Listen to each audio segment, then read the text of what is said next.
Chi sperava che con la chiusura totale, nelle parole dell'assessore Michelan, residenti, commercianti e clienti di Viale Montegrappa si mettessero il cuore in pace si è sbagliato di grosso. La battaglia per la messa in sicurezza della nuova pista ciclabile continua, tanto che oggi il comitato ha depositato le 750 firme raccolte in appena 10 giorni.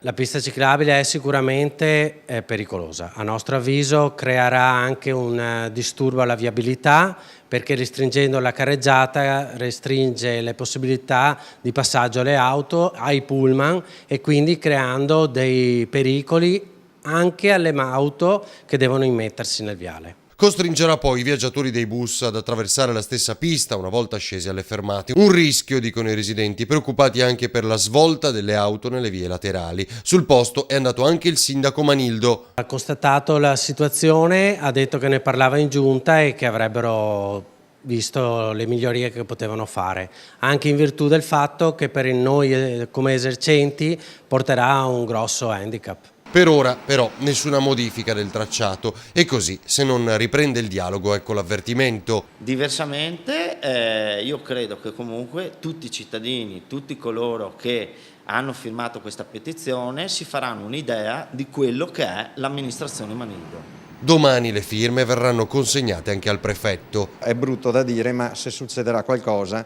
noi dovremo dire ve l'abbiamo detto, perché l'abbiamo detto sin dall'inizio. Questa pista è pericolosa, è stata fatta in maniera errata, che ci vengano a dire che è una pista a norma, vorrei ben vedere che non fosse a norma, ma non è una pista sicura, questo è certo.